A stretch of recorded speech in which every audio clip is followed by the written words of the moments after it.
Assalamualaikum warahmatullahi wabarakatuh. Pada pertemuan hari ini, kita akan belajar mengenai fungsi logika. Fungsi logika merupakan fungsi untuk menghitung atau menentukan nilai suatu pernyataan dengan menggunakan logika benar atau salah. Atau misalnya jika dihadapkan pada dua pilihan, misalnya lulus atau tidak lulus, diterima atau ditolak. Nah, ini bisa menggunakan fungsi logika. Beberapa fungsi pada spreadsheet adalah sebagai berikut. Yang pertama, ini adalah fungsi if. Nah, fungsi if ini misalnya kita dalam suatu nilai dicontohkannya. Misalnya jika nilainya lebih dari sama dengan 75, maka lulus. Jika kurang dari 75, maka tidak lulus. Nah, di sininya sama dengan if logical test itu sama dengan syaratnya, nilainya itu. Jadi nilainya itu diklik selnya. Kemudian ini jika syaratnya benar, misalnya lulus, jika tidak lulus. Nah, kalau dalam komputer ini menggunakannya titik koma. Kalau dalam Android ini menggunakannya tanda koma. Biar lebih mudah dipahami, sekarang kita akan masuk ke dalam Excel-nya. Nah, di sini ada data calon pegawai suatu perusahaan. Nah, dari yang melamar itu, ini ada yang umurnya kurang dari 20 dan ada yang lebih dari 20. Ketentuannya itu akan diterima jika usianya lebih dari sama dengan 20 tahun. Nah, kalian harus paham dulu kalau lebih dari sama dengan 20, berarti 20 tahunnya juga itu termasuk yang diterima. Tetapi kalau lebih dari 20 tanpa ada kata sama dengan, berarti itu dari 21 yang diterimanya. Nah, sekarang di sini lebih dari sama dengan 20, berarti 20 juga diterima. Sekarang kita akan langsung aja menggunakan rumus if di sini. Nah, untuk rumusnya, silakan kalian klik sama dengan, kemudian ketikkan if, kemudian kurung buka. Nah, di sini syaratnya itu dari umur. Nah, jika sel umur ini lebih dari, nah tanda lebih dari seperti ini, kemudian pakai tulisan sama dengan, karena di sininya ada keterangan sama dengan, lebih dari sama dengan 20, maka itu titik koma. Kemudian tulis itu tanda petik 2. Ini diterima. Nah, di sini keterangannya diterima. Kemudian tanda petik 2 lagi. Nah, kalau sudah, nah ini kalau sepertinya tidak diterima, maka tanda titik koma, ini tanda petik lagi, ditolak. Tanda petik lagi, kemudian kurung tutup. Jadi kalau dibacanya, jika sel C2 ini lebih dari sama dengan 20, maka tulis diterima. Kalau tidak, maka tulis ditolak. Kemudian enter. Nah, kalau sudah, silakan kalian drag ke sini ke bawah. Nah, ini hasilnya. Nah, ini ada yang usianya kurang dari 20 tahun. Ini ditolak. Paham ya? Nah, kemudian berikutnya yaitu fungsi if and. Nah, ini fungsi if and ini berfungsi untuk menggabungkan dua pernyataan atau lebih. Jadi jika syaratnya ada dua, pernyataan akan dianggap benar jika semua pernyataan yang digabungkan benar. Jadi harus kedua-duanya benar. Nah, kalau fungsi OR ini berfungsi untuk menggabungkan dua pertanyaan atau lebih. Pernyataan dianggap benar jika salah satu pernyataan benar. Jadi kalau OR itu pilihan. Kalau ada satu yang benar, maka hasilnya benar. Kalau N itu dua-duanya harus benar. Biar lebih mudah dipahami, kita langsung aja praktek. Nah, di sini masih ada data. Nah, di sini untuk ketentuan penerimaan pegawainya itu, ini ada dua syaratnya.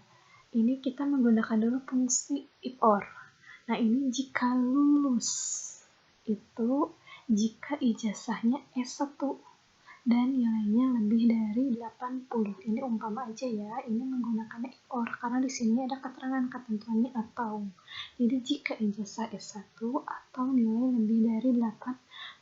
Untuk menggunakan fungsinya atau rumusnya, silakan kalian ketik sama dengan, kemudian if, kemudian kurung buka, or, karena ini atau, kemudian kurung buka.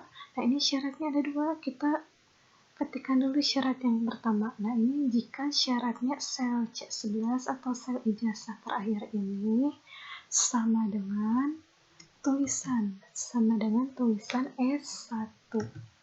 Nah, jadi setiap karakter itu harus pakai tanda petik 2. Nah, jika sel C11 ini sama dengan tulisan S1 atau itu titik koma, atau jika sel D11 ini lebih dari 80. Nah, ini lebih dari aja. Berarti kalau lebih dari 80 mulainya dari 81. Untuk 80-nya itu tidak termasuk. Nah, ini lebih dari 80. Nah, ini kalau sepertinya angka, nggak usah pakai tanda petik. Jadi setiap tanda petik itu jika ada tulisannya huruf.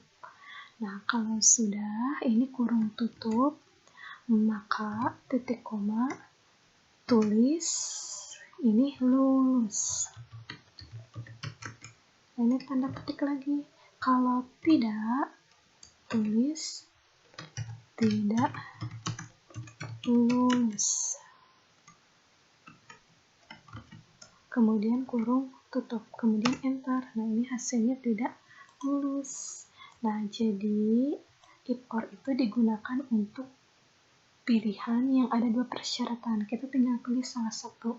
Nah, di sini tidak lulus karena ini kan ijazahnya bukan S1 dan nilainya juga kurang dari 80. Nah, ini lulus karena nilainya lebih dari 80 meskipun ijazahnya SMK. Jadi ada salah satu yang benar dari persyaratan ini, maka bisa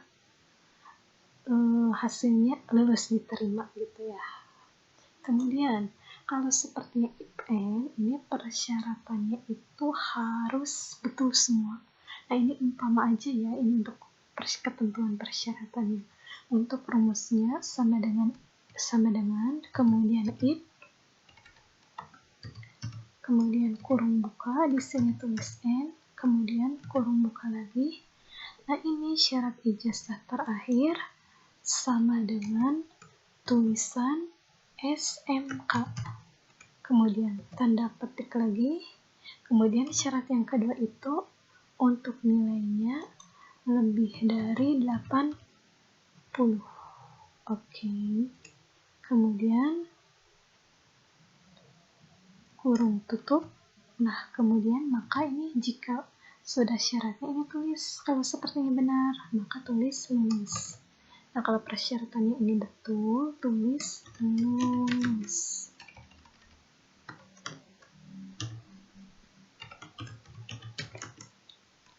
Kalau sepertinya tidak betul, titik koma, tulis tidak lulus.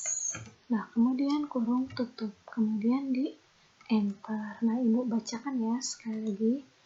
Nah, ini fungsinya itu jika sel C11 sama dengan tulisan SMK dan sel D11 nilainya lebih dari 80, maka tulis lulus. Kalau tidak, tulis tidak lulus, kemudian enter.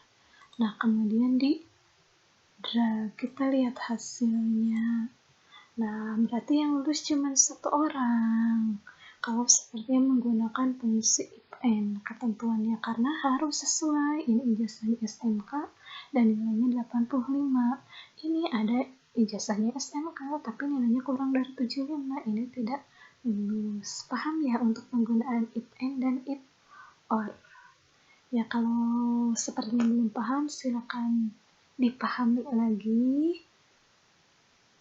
Mungkin itu yang bisa Ibu sampaikan. Terima kasih. Wassalamualaikum warahmatullahi wabarakatuh.